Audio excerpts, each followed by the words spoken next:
Hello, welcome to Chef's Life TV. I'm Carlos Anthony, and you're here watching Almost Mexican, where I, your resident Mexican-American chef, teaches you how to make great Mexican-American dishes and make it simple. So today we're starting with a classic, chips and guac. Can you believe it? Now you're probably saying, hey, I can go to my supermarket anytime and grab some chips and grab some guacamole, but I'm here to show you how easy it is and how much better it can be when you make it fresh.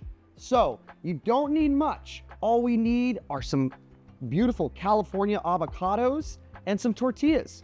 You've already stubbed that. You're pretty much halfway there. Let's kick right into this. I've got some really amazing Chef's Life olive oil here. Now you want to use a nice cooking oil. Don't put extra virgin olive oil when you're trying to cook something. It's going to burn and it's going to taste awful. I do have a thermometer in here. I want that to get to 350 degrees. A thermometer really helpful because you don't want this to burn. If it starts to get to 400 degrees, it's going to burn your tortillas. So use a thermometer. It's a fantastic way to go about it. Now, we've got some tortillas. Any corn tortilla will do. Do not get suckered by a flour tortilla, okay? This is your first bit of advice from a real deal Almost Mexican. Corn tortillas are gonna fry and get real crispy. A flour tortilla might puff and explode, and we don't want that. So we're just gonna cut it. I'm gonna cut this into quarters and make beautiful little chips, just like that. How simple is that? All right, we've got our oil. It's at 355. That's perfect. Just be around that temperature. Too low or too high, and it's gonna be too much. Now, I've got a slotted spoon. This is gonna help you get the tortillas out of the oil easily without a lot of leakage. Remember that oil is combustible. It will light up. I also have a little vessel so that I can land my tortillas with a paper towel in the bottom.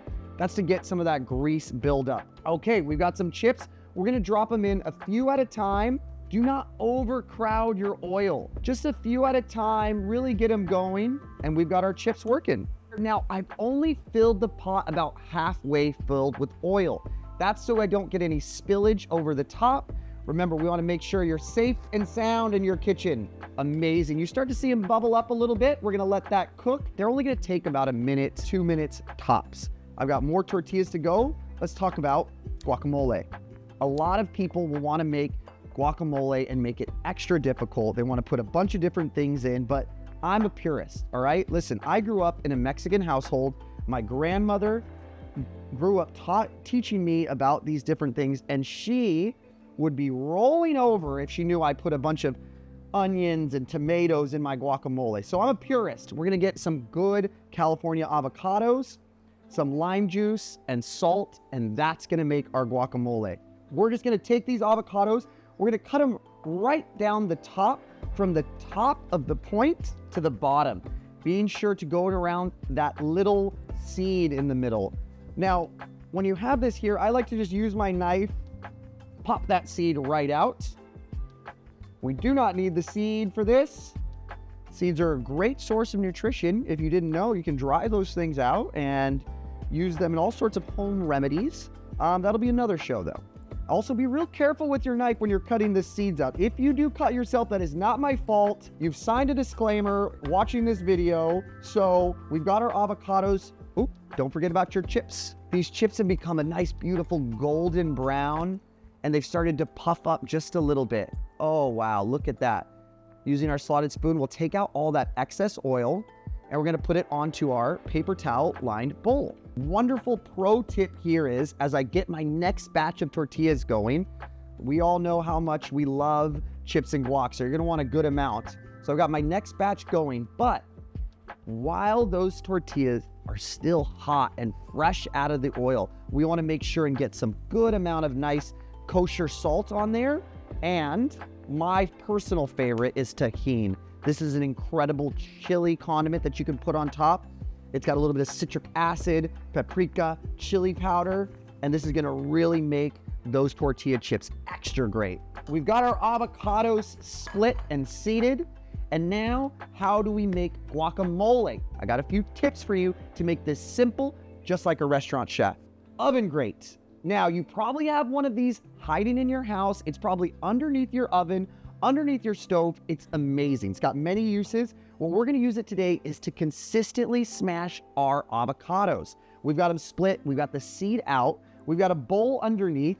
All you need to do is smash down, all right? Just like that, you have perfectly even, broken up pieces of avocado, and that skin that you do not want is right in your hand.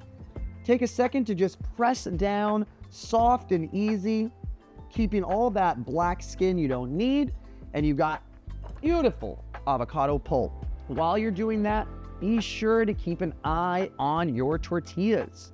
They're bubbling away, they're talking at you. Listen to your food, it will tell you when it's ready. So we've got a couple of avocados smashed. How simple was that? While we have that, we're gonna go ahead and get this second batch of chips out. Just about a minute and a half, just until you stop seeing them bubble and they get that nice golden brown. Pull them out, letting that oil drip and strain before it goes, and then right into that same lined bowl. Remember what we said, you're gonna wanna season right when they come out with a little bit of salt and a touch of tahini. Crunchy, delicious. Oh, Tostitos, you got nothing on this. Moving right along, you have your avocado. It's now perfectly evenly cut with a flick of a wrist. How simple was that? I like to use a whisk. This allows you to mix it and then get a little bit of smash in there still. A good guacamole has a little bit of texture, all right? If you try to make it too smooth, then you're starting to get an avocado puree, all right? And that's a whole nother world that we don't want to be involved in. All you're gonna need to make this great is lime and salt, okay? Let's talk about limes. Limes, if you cut them in half, it's gonna be really hard to get that juice out of. Here's a pro tip on how to cut them to make it easy to squeeze. Take the side, flip it and take 1/2 and 1/2. That's gonna give you 2/2 of the lime that are real easy. Look at how effortless that is to squeeze. And you still have this centerpiece that has a ton of juice. Check that out. All you need for good guacamole is lime juice and salt. See ya. Okay. And some salt, a hefty hit of salt. I would put about 2 limes for the 4 avocados that I've put in here. It's easy, simple. A few limes in here is gonna really help. Listen, if you have a party that you're preparing for, you can make this in advance. The lime juice is going to save you in this regard. It helps it from the avocados from oxidizing. That's just a fancy way of saying it turning brown. If you make this ahead of time, the day before, all you wanna do is keep it airtight, wrapped in plastic with plenty of lime, and it'll be good for at least 3 days. So I've added the lime juice, I've added the salt, and I don't want to over mix this, all right? Like I said, a little bit of chunk, a little bit of texture in there is going to make it really spectacular. Let's see how we're doing. Always taste your food. One of the biggest problems at home with home cooks is that they're not tasting it. As chefs, we are constantly tasting our food. Did we put enough salt? Did we put enough acid? Wow, turns out I'm pretty good at this. Delicious. We're gonna go ahead and put this into a nice serving vessel. Look at that, pure California avocados. How great is that? Guacamole right in front of you. And the piece de la resistance are these amazing homemade tortilla chips. Simple, easy. You're gonna be the star of your party, and then people are gonna be like, where did you get this? Did you get this from a restaurant? What did you do? Look at how fun that is. Amazing. And I love to put just a little garnish of cilantro just to kind of waken it up. And check that out. And just like that, you've got your own homemade version of chips and guac. Done here by Carlos Anthony, your resident almost Mexican chef. Tune in next week where we make another amazing Mexican dish.